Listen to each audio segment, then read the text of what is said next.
అందరికీ నమస్తే అండి. కార్తీక మాసం మొదటి రోజు పూజ. ముందుగా తులసమ్మ దగ్గర దీపం పెట్టుకోవాలి, తర్వాతే లోపల దీపం పెట్టుకోవాలన్నమాట.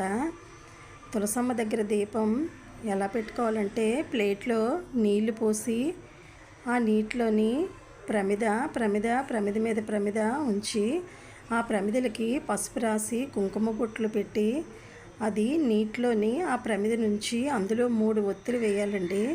3 ఒత్తులు వేసి అందులో ఆయిల్ పోసి ఆ నీటిలోని పసుపు కుంకుమ పువ్వులు వేసి ఆ ప్లేట్కి పసుపు కుంకుమలతో అలంకరించి తులసమ్మకి పసుపు కుంకుమ వేసి పువ్వులు పెట్టి ఊదొత్తులు వెలిగించి మంగళహారతులు ఇవ్వాలన్నమాట. స్టార్టింగ్ తులసమ్మ దగ్గర పూజ చేసుకోవాలి. ఇలాగా తులసి తల్లికి పూజ చేసుకున్న తర్వాత అప్పుడు పోలేరలక్ష్మిని స్మరించుకుంటూ పూజ చేసుకోవాలండి. తర్వాత పూజా మందిరంలో పూజ, పార్వతీ పరమేశ్వరులు ఫోటోకి పసుపు కుంకుమలు బొట్లు పెట్టి పువ్వులతో అలంకరించి 3 ఒత్తులు వేసుకొని దీపం వెలిగించుకోవాలి. మట్టి ప్రమిదలోనే దీపాలు వెలిగించుకోవాలన్నమాట. ఈ నెల రోజులు ఇత్తడి ప్రమిదలు అవి వాడకూడదు, మట్టి ప్రమిదలోనే దీపం వెలిగించాలి.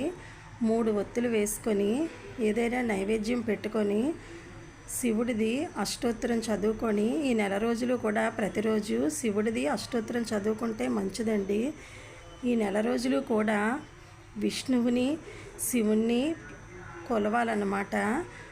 పార్వతీ పరమేశ్వరులు లక్ష్మీనారాయణుల పూజ ఈ కార్తీక మాసంలో చాలా మంచిదండి. నెల రోజులు ప్రతిరోజు కూడా విష్ణు సహస్రం వింటే చదివితే చాలా మంచిది. చదవలేని వాళ్ళు కనీసం ప్రతిరోజు విష్ణు సహస్రనామం విన్నా సరిపోతుందన్నమాట.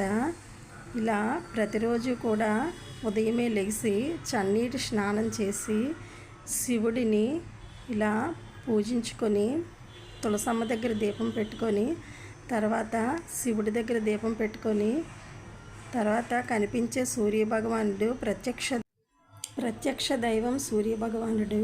ప్రతిరోజు సూర్యభగవానుడికి కూడా దండం పెట్టుకోవాలి.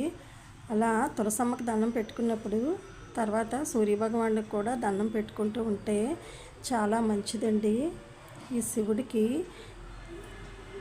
సాయంత్రం కూడా పూజా మందిరంలో దీపాలు వెలిగించుకొని పైన ద్వారబంధానికి అటు ఇటు కూడా ప్రమిద ఉంచి అటు ఇటు ద్వారబంధానికి ముగ్గులు పెట్టి ప్రమిదల్లో నూనె పోసి ద్వారబంధానికి అటు ఇటు కూడా దీపాలు వెలిగించి తులసమ్మ దగ్గర కూడా దీపాలు వెలిగించి సాయంత్రం పూట కూడా పూజ చేసుకోవాలి.